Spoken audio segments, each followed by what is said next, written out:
আসসালামু আলাইকুম প্রিয় দর্শক, মেহেদি রকির পক্ষ থেকে জানাই আপনাদের শুভেচ্ছা, স্বাগতম। ঘটনাটি আমাদের সামনে এসেছি, সেই ঘটনাটি একটু আলোচনা করতে চাই। মৌলভীবাজারে ফিশারি অফিসার সহ দুজন গ্রেফতার। মৌলভীবাজারে গতকাল 21 মে রাজনগর উপজেলা পরিষদ নির্বাচনের 7 নং খামারচাক ইউনিয়নের পঞ্চানন্দনপুর সরকারি প্রাথমিক বিদ্যালয় কেন্দ্রে নির্বাচনী দায়িত্ব পালনের অবহেলার অভিযোগে প্রিসাইডিং ও সহকারী প্রিসাইডিং সহ 4 জনের বিরুদ্ধে মামলা হয়। এই ঘটনায় দুজনকে গ্রেফতার করে জেল হাজতে প্রেরণ করা হয়েছে। বুধবার 22 মে সকালে রাজনগর উপজেলা নির্বাহী অফিসার সহকারী রিটার্নিং অফিসার সুপ্রভাত চাকমা বাদী হয়ে এই মামলাটি দায়ের করেন।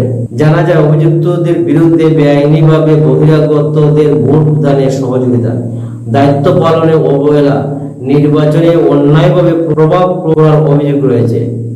অভিযুক্তরা হলেন প্রিসাইডিং অফিসার আকাশ দাস, সহকারী presiding officer Mohammad Zakir Hossain, polling agent Mohammad Zakir এবং আসমা বেগম। রাজনগর থানার অফিসার ইনচার্জ মোহাম্মদ আব্দুস সালেক বলেন, উপজেলা নির্বাহী অফিসার সুপ্রভাত চাকমা বাদী হয়ে নির্বাচনের দায়িত্ব পালনে অবহেলার অভিযোগ এনে একটি মামলা দায়ের করে। এই ঘটনায় দুজনকে গ্রেফতার করে আদালতের মাধ্যমে জেল হাজতে প্রেরণ করা হয়েছে। দর্শক, যে ভিডিওটি প্রকাশ পেয়েছে সেই ভিডিওটিও আপনাদেরকে সামনে আমরা উপস্থাপন করার চেষ্টা করব। সেই ভিডিওতে দেখা যাচ্ছে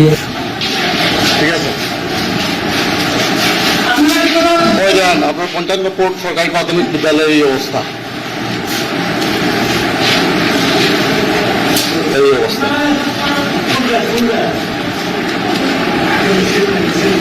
আপনারা কি করতেছেন? আমার সিনিয়র, আমি কার ছিল এটা? আমাদের সিনিয়র।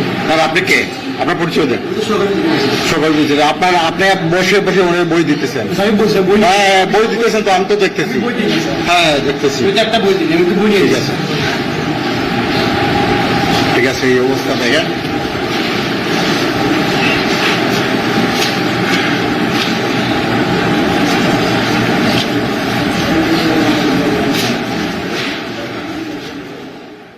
সেই ভিডিওতে দেখা যাচ্ছে একটি ব্যালেটের মধ্যে শুধু কাপ্রিস মার্কের মধ্যে শিল, প্রতিটা পাতায় পাতায় শিল। সেই ভিডিওটি আমরা একটু দেখাবো আপনাদেরকে। এই হচ্ছে যদি আমাদের অবস্থা, আমাদের নির্বাচনী অবস্থা, হলে আমরা কোথায় যাচ্ছি। আর ঘটনাটি ঘটেছে মৌলভীবাজার 3 আসনের সংসদ সদস্য মোহাম্মদ জিল্লুর রহমানের নিজ ইউনিয়নে। যেহেতু 3 জন প্রার্থী ছিলেন, কে কি করতেছেন, কার পক্ষে কে ছিলেন তা কিন্তু প্রকাশ পেয়েছে।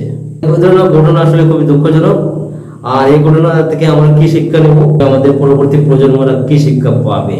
যেহেতু সহকারী প্রিসাইডিং অফিসার এবং প্রিসাইডিং অফিসার নিজেই যার যার নীতির সাথে জড়িত, তো আমার দুঃখ হয় ওই ধরনের প্রিসাইডিং অফিসার এবং সহকারী প্রিসাইডিং অফিসারের জন্য।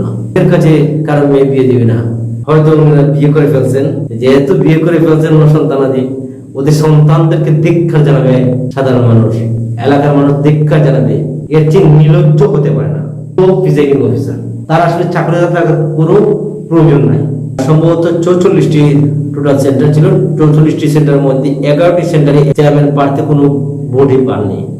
সাধারণ মানুষ এই ধরনের নির্বাচন চায় না। সাধারণ মানুষ চায় একটা আনন্দঘন নির্বাচন হোক। সবাই ভালো থাকবেন, সুস্থ থাকবেন। আসসালামু আলাইকুম।